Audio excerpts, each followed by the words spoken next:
This should be a good one, and certainly it won't get anyone upset down in the comments section. Today we're doing our best Mythbusters impersonation and covering 10 of the most prolific myths you might hear as a beginner rider. Like any good myth, a lot of these have basis in fact, but the fact has usually been misconstrued by someone on a forum somewhere and turned into something completely different. A lot of these have to deal with making your bike faster, or reasons why you shouldn't be wearing a helmet, or how to be safer on your motorcycle, but in every single case, they're just wrong. We'll be able to use science to put a lot of these myths to bed, or just common sense, because usually that's all you'll need. One of the most important things I can tell you is if you're out there looking for information on motorcycles as a beginner, is to take most things you hear with a grain of salt. Lots of people like to think that they have the be-all end-all opinion on things from tire pressures to oil weights, but just because someone named Bubba in a forum put honey in his motor because he saw it on a YouTube video doesn't mean you should too.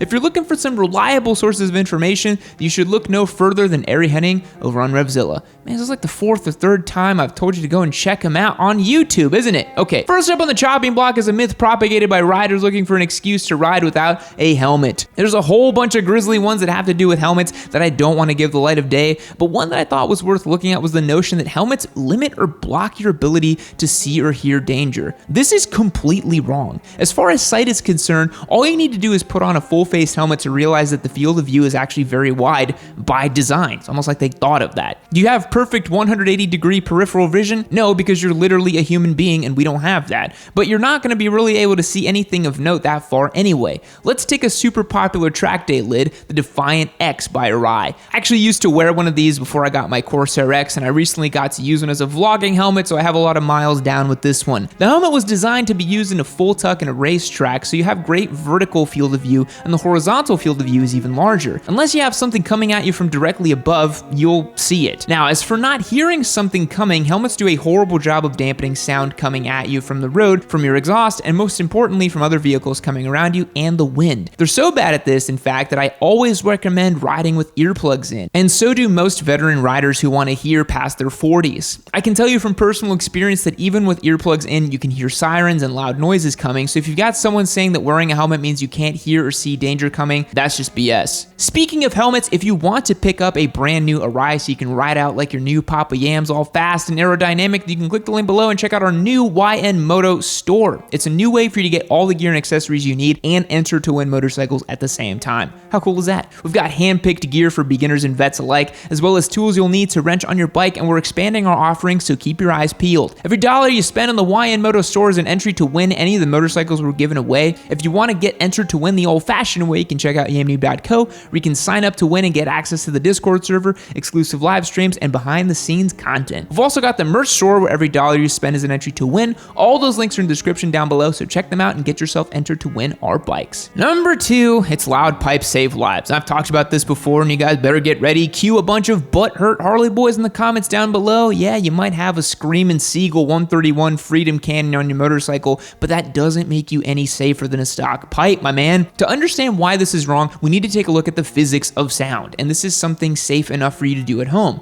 Go stand on a street corner and listen to the cars going by. You'll notice that you don't hear much noise coming from the cars until they pass you. This is called the Doppler effect. Because of physics, a noise coming at you is naturally at a higher pitch than normal, and if someone's in a car listening to music, a high-pitched sound is going to blend right in. Sure, that car will hear you when you pass, but that's because the sound is coming now from them at normal pitch. And it doesn't matter how loud your exhaust system is, if it's pointing away from the car getting ready to pull out of the driveway right in front of you, then they're not going to hear it. Before I move on, let me say, if you want to ride around with an obnoxiously loud exhaust system, that's fine. Your neighbors and the rest of humanity are going to hate you for it, but hey, you do you. I'm not going to tell you not to microwave fish in your office microwave, just don't use the LPSL excuse because it's just wrong. In fact, if you wanted your motorcycle to be heard, you would point your exhaust system pointed forward. You'd look silly, but you could do that. Number 3, younger motorcyclists are at greater risks of being involved in motorcycle crashes. A lot of times you'll hear this from a family member who's trying to scare you away from riding a motorcycle because they're worried you might get hurt. Don't get mad at them if you hear this. They're just trying to keep you safe, but this is just statistically not true. However, I can see why someone would think that. A person age 18 to 25 might not have as much experience, or they might ride recklessly or blah blah blah, blah. But according to the National Highway Safety Administration, the older you are, the greater your risk of an accident become. They tracked motorcycle accidents and fatalities in the States for 15 years and found that riders between 40 and 55 accounted for 40% of fatalities. There's a few reasons why. First of all, when you're younger, your reflexes are sharper, meaning you can avoid and react to danger quicker, which you can see in real time every time Rossi grids up in MotoGP. Oh, I just made myself sad. Another major contributor factor is alcohol. Younger people tend to not mix drinking and riding like older riders do, so let that be a lesson as if you needed another reason not to drink and ride.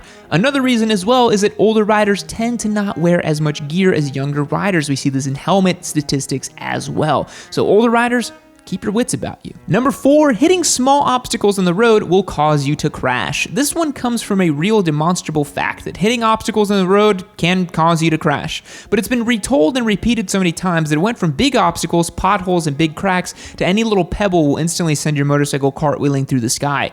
How do I know this is BS? Because I ride a motorcycle. Seriously, I've hit some gnarly stuff on a highway, from retread thrown off semis to little animals, and I can tell you that unless you hit a significant object, you're just gonna roll right over it. You might feel a bump or maybe a wobble from your suspension, but otherwise you're gonna be just fine because those dang gyroscopic forces just wanna keep you upright. Remember guys, the bike wants to stay upright. It does not wanna fall over once it's going in motion. You can see this in lots of races where riders get off their ride and the bike kinda keeps going in the same direction. Some things you don't need to look out for are pebbles in the road, boards or chunks of tires, and even little cracks in the road. Things you should look out for are gravel, deep potholes, uneven pavement between lanes, and large animals like deer. Other than that, you're gonna be fine. Number 5, riding on the street is safer than riding on the highway. This is a myth that's been shared around groups of riders who are nervous to hop on the highway because they're uncomfortable riding next to cars going that fast. This is untrue simply because traffic is way more controlled on a highway. Think about it, everyone's going straight, there's no curves, merge lanes are predictable and super well marked, and the roads are typically better maintained. By contrast, riding on the street poses a lot more danger. You've got a bunch of parking lot and driveway entrances, the car might suddenly pop out right in front of you. You've got four-way stops and intersections, people constantly cross traffic to turn left at stoplights and pull out into driveways on the other side of the road, and surface streets see a lot more abuse and less maintenance than highways. If y'all watch Dan the Fireman's content, it feels like every single crash video he observes is in intersections. If going fast around other cars makes you nervous and you don't want to ride on the highway, one way to overcome that fear is to hop on the highway but don't merge. Stay in the entrance and exit lanes and hop on off a bunch of times until you're comfortable riding at speed with other vehicles around you. Number 6, and this one I want to talk about, is that track tires are safer for street use than road tires. Again, I understand why someone would think this. Track tires and slicks are stickier than road tires, meaning that you have more grip, but think about this. You need to heat up slicks before they work well. Have you ever wondered why in MotoGP riders do a warm-up lap right before the start and the tires have the little blankets over them? It's not a practice lap, but by the time they've gridded up, they've turned dozens and dozens, if not hundreds of laps. It's to help build the heat in the tire so they can grip effectively. On the street, you're not going to be able to keep enough heat in the tire to make them work properly. Also, what about water in the road, Mr. Fastboy? A slick on wet pavement is like trying to grab a watermelon covered in Vaseline. But yeah, they have tires like the Q3 Plus, which are super aggressive. They also have sipes in them so you don't instantly go down in the wet. Sure, that'll work better in the wet, but we're gonna run into the heat issue once again. That's a tire to use effectively, you need to keep it warm. On the street, you're better served by using a sport touring tire or a more mellow sport bike tire that doesn't need to get to super hot temperatures to work right and will handle wet weather conditions well and give you grip. The rest of this video are myths around making your bike faster, and we're gonna start off with another tire myth. Track tires make you faster on the street.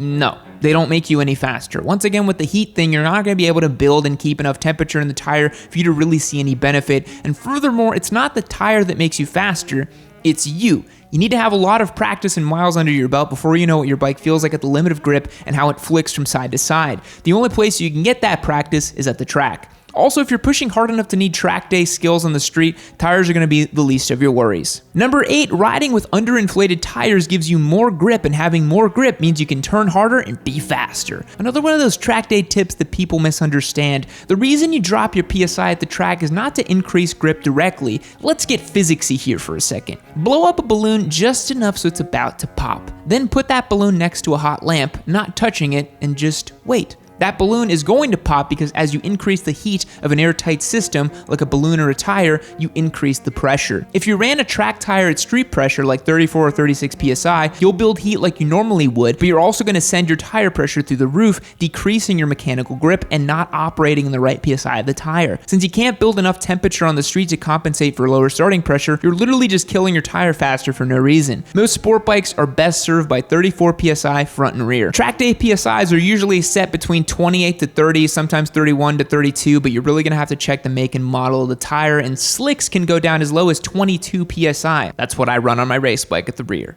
Number 9, traction control makes you faster. This is a half-truth. First, let's talk about what traction control actually does. A computer on your motorcycle takes thousands and thousands of readings a second, measuring your rear tire, looking for any slip between the tire and the pavement. If it senses some slip, then it cuts the throttle automatically to lower the speed of the wheel so that it stays in contact with the ground. At the bleeding edge of motorcycle performance, like MotoGP bikes that are putting down as much as 300 horsepower at the wheel, you need traction control to keep the wheel from spinning too much, otherwise the bike wouldn't go anywhere. In that sense, it makes an unrideable motorcycle more rideable and yes, faster around a circuit. However, when you look at bikes with less power where the wheel only slips due to imperfections in the road surface or because the road is wet, it's not making your bike faster, it's just keeping you from crashing. You'll only see a benefit from traction control at the track at 10/10ths pace. Number 10, and our final myth, is that higher octane is gonna make your bike faster. No, it's not making your bike any quicker burning 87 or 93. What you're mostly getting is an elimination of pre-detonation of the gas, which helps eliminate banging or pinging in the engine. That sound comes from when you have a second spark caused in the engine during the combustion stroke, which can break your pistons, connecting rod, or just make a whole bunch of noise. A lot of fast performance bikes use 93, which is a more compressible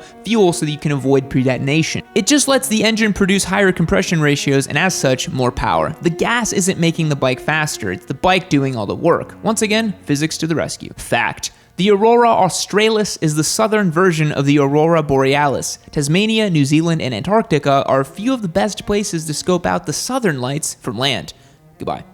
Wow, look how pretty this is. You know what else is pretty? My beautiful face and this next Yammie Noob video. Click it right over here and check it out for yourself. There's fun memes in it, maybe Hayabusas, maybe some cool stuff. There's only one way to find out. Click that video. Do it now.